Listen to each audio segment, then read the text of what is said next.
Assalamualaikum warahmatullahi wabarakatuh. Waalaikumsalam warahmatullahi wabarakatuh.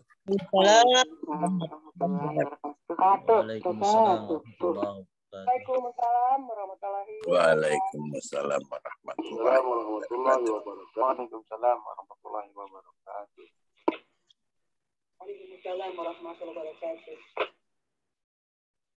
Alhamdulillah wassalatu wassalamu ala Rasulillah. Wa nashhadu an la ilaha illallah wahdahu la syarikalah akmala linnasi dinihim wa atamma alaihim ni'matah wa radiya lahum al-islam dina. Amma ba'du, ma'asyiral muslimin, jamaah Taklim Makassar 56 di mana saja berada, alhamdulillah bersyukurlah di kesempatan pagi hari ini kita jumpa lagi dalam rangka taklim rutin seperti biasa. Mudah-mudahan Allah senantiasa melimpahkan taufik hidayahnya pada kita semua, berikan kita pemahaman ilmu hingga kita dapat mengamalkannya dengan baik. Amin ya rabbal alamin. Amin ya rabbal alamin. 147 halamannya Tanbihul Ghafilin, hak tetangga. Lembaran pertama. Assalamualaikum warahmatullahi wabarakatuh. Waalaikumsalam warahmatullahi wabarakatuh. Bismillahirrahmanirrahim. Kitab Tanbihul Ghafilin, halaman 147 tentang hak dan kewajiban tetangga. Bismillahirrahmanirrahim. Al-Faqih dari Abdullah bin Amr, katanya Rasulullah Shallallahu Alaihi Wasallam bersabda, 7 macam manusia yang Allah tidak memberi rahmat kepada mereka di hari kiamat. Bagi mereka disediakan siksa yang berat dan digiring ke neraka bersama penghuni neraka lainnya, yaitu yang pertama, senggama antara pria dengan sesama prianya atau liwat. Yang kedua, orang bersenggama dengan hewan. Yang ketiga, orang yang onani. Yang keempat, orang mengumpuli istrinya pada lubang belakang pantat. Yang kelima, orang yang bersetubuh dengan istri dan putrinya. Yang keenam, orang yang zina dengan istri tetangganya. Yang ketujuh, orang yang menyakiti tetangganya secara terang-terangan di muka masyarakat, kecuali jika bertaubat sesuai dengan tuntunan agama atau memenuhi syaratnya. Dari Ibnu Mas'ud radhiyallahu anhu, katanya Rasulullah Shallallahu Alaihi Wasallam bersabda, demi Allah, seseorang tidak dianggap Islam sehingga semua orang selamat dari gangguan hati, lisan, dan tangannya, dan belum dianggap beriman sepanjang belum aman tentram tetangganya dari ulah atau gangguannya. Para sahabat bertanya, ya Rasulullah, berupa apa saja gangguannya itu? Jawab beliau, berupa penipuan dan penganiayaan. Al-Faqih dari Sa'id bin Musayyab, katanya Nabi Shallallahu Alaihi Wasallam bersabda, kehormatan tetangga atas tetangga lainnya seperti kehormatan ibunya. Al-Faqih dari Abdullah bin Amr, ia menyuruh sahayanya, potonglah kambing lalu berilah tetangga kami yang Yahudi itu. Lalu sesaat sesudah itu mereka berkata lagi, hai punakawan, jika kau memotong kambing, berilah tetangga kami yang Yahudi itu. Jawab pembantunya. Sampai sini guru. Kita lagi lanjut, belum habis tuh. Ya, dulu ngepet. Kau repotkan kami, akibat Yahudi itu. Sahut Abdullah, celaka kau, ketahuilah pesan Nabi Shallallahu Alaihi Wasallam. Annan Nabiya Shallallahu Alaihi Wasallam lam yazal yusina bil jari hatta zonanna annahu sayurisu, yang artinya bahwasanya Nabi Shallallahu Alaihi Wasallam senantiasa berpesan agar kami perlakukan tetangga dengan baik sehingga kami mengira ia punya hak waris. Sampai habis, Guru? Ya, sampai situ dah. Ya, terima kasih. Wassalamualaikum warahmatullahi wabarakatuh. Waalaikumsalam warahmatullahi wabarakatuh. Jamaah semua, alhamdulillah hari ini kita jumpa lagi. Kita membahas tentang bab tetangga, bagaimana hak kita terhadap tetangga. Dalam agama kita, agama Islam, sampai urusan tetangga aja ada aturannya. Jadi kalau orang mengira bahwa Islam itu sadis, Islam itu jahat, Islam itu dan lain sebagainya, yang nggak bagus itu orang-orang yang benci kepada Islam. Semua sudah diatur oleh Rasulullah SAW, sampai tentang bertetangga aja kita ada aturannya.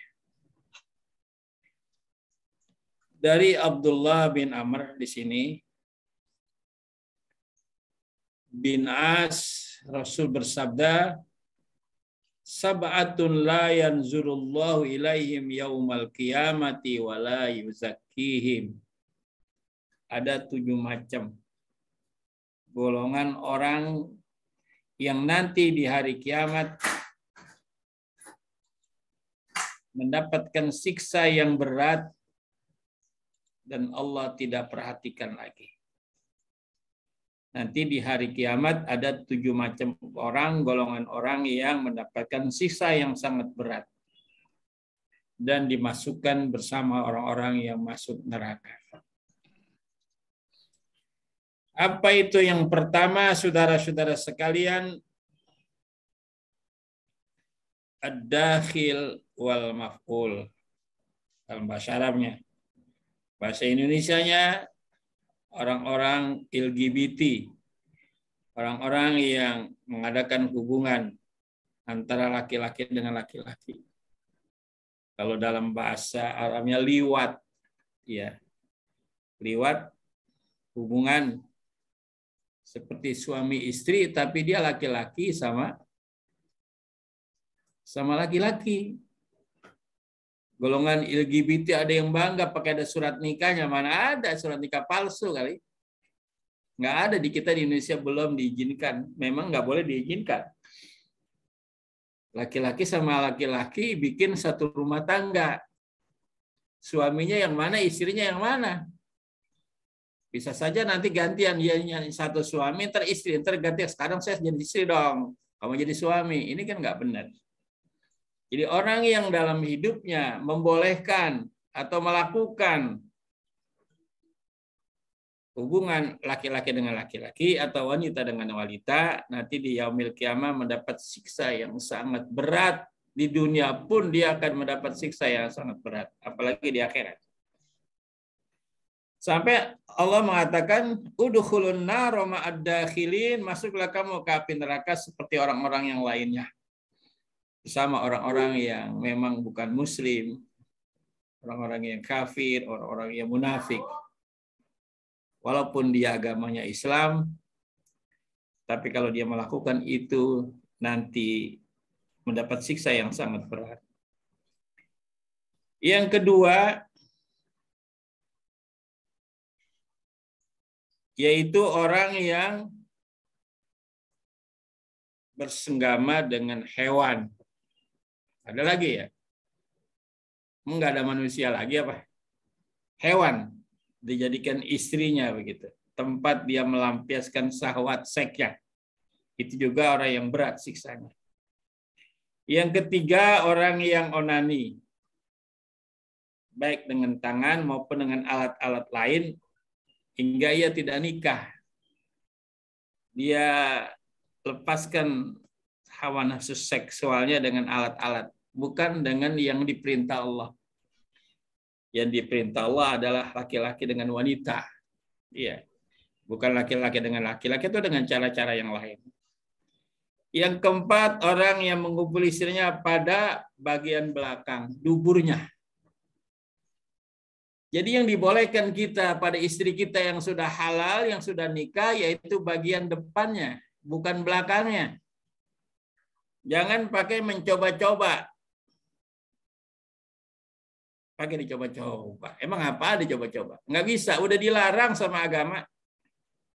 Yang Allah sudah sediakan itu yang lebih baik. Yang belakang bagian yang kotor keluar dari situ. Jangan coba-coba dari belakang. Haram hukumnya dan nanti di yaumil qiyamah mendapat siksa yang sangat berat. Kalau sudah pernah melakukan, segera taubat sama Allah. Nggak boleh itu. Jangan coba-coba.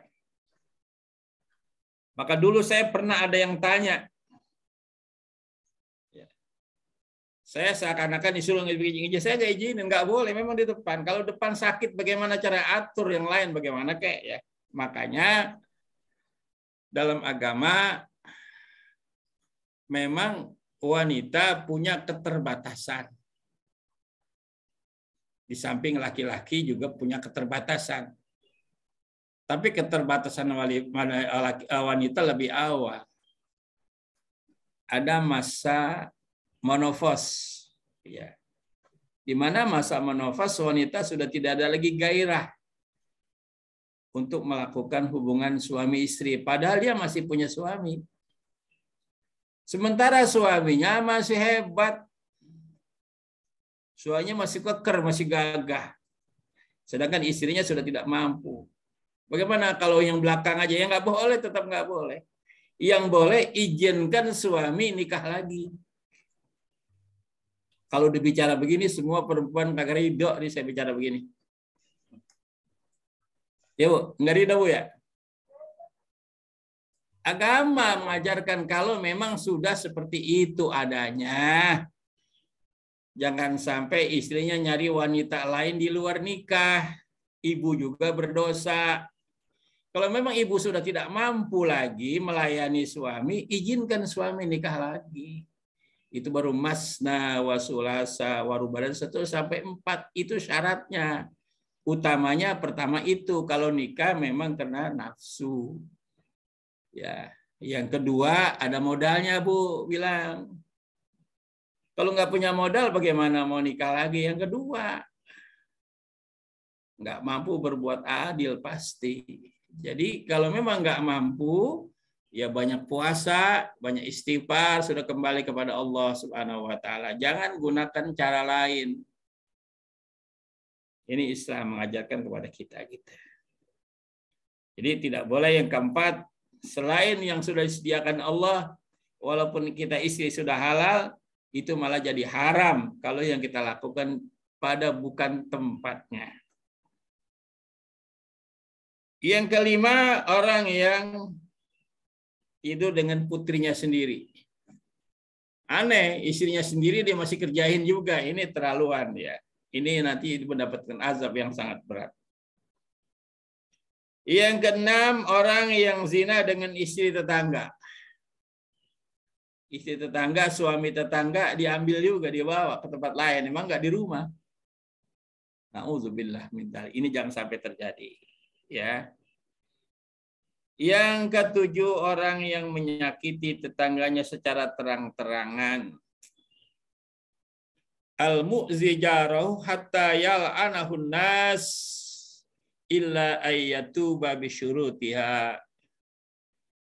Tetangga bagian yang perlu dihormati dan disayangi oleh tetangga yang lain. Kita tidak boleh menyakiti tetangga. Ini Islam. Kebanyakan orang kalau di luar dia orang baik.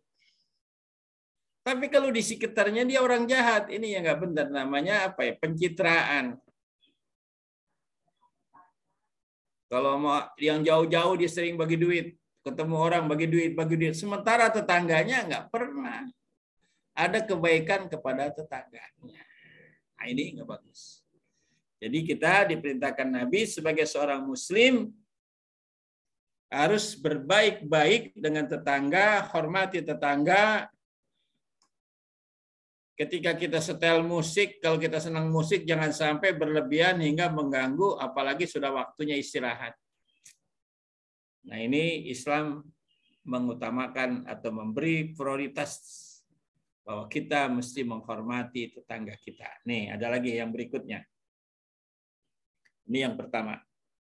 Bagian yang kedua, dari Abdullah bin Mas'ud, Nabi bersabda, "Wallazi nafsi biadihi la yuslima abdun hatta yaslaman nasu an min qalbihi wa lisanihi wa yadihi." Belum Islam seorang hamba, belum sempurna Islam seorang hamba hingga selamat manusia-manusia lain dari hatinya yang jahat, lisannya yang jahat, dan tangannya yang jahat. Jadi kita belum sempurna Islam kita kalau masih jahat kepada tetangga. Hatinya dengki, iri aja. Hatinya orang lain nggak tahu. Mungkin tetangga yang diiriin, yang didengkin nggak tahu, tapi Allah tahu nggak? Jaga hati kita, jangan sampai ada rasa benci, dengki kepada tetangga. Tetangga mau beli apa kek? Tetangga melakukan apa kek? Duitnya duit dia yang cari, entah dari mana urusan dia. Jangan namanya kepo kalau bahasa sekarang. Iya. Kalau dia ibu-ibu dipanggil ibu kepo. Kalau dia empok kepo namanya. Dia mau belanja apa kayak ada duitnya, jangan mau tahu. Oh, dia belanja duit dari mana itu? Jangan-jangan boleh korupsi, jangan-jangan boleh mencuri, jangan-jangan, dan itu orang yang beli apa-apa dia yang kepoan. Itu nggak boleh. Biarin urusan dia. Hormati tetangga kita dan sebagainya. Jadi hati kita, lisan kita, tangan kita, jangan pakai tangan kita. Jangan sampai kita jahat dengan tangan kita. Ada sampah dibuang di depan pintu tetangga, ya nggak boleh juga. Sampah-sampah kita, bahkan bila perlu ada sampah yang di seputar tetangga kita sapuin, itu lebih bagus. Jangan sampah dari rumah kita arahkan ke bagian rumah tetangga. Ini namanya menyakiti. Ya, itu kita diatur sampai sedemikian rupa itu ya, sama agama kita tuh. Wala yu'minu abdun hatta ya'mana jarahu bi'bawa'iqah. Dan tidak sempurna iman seseorang hingga tetangganya aman dari kejahatannya. Apa itu bawa'iqah?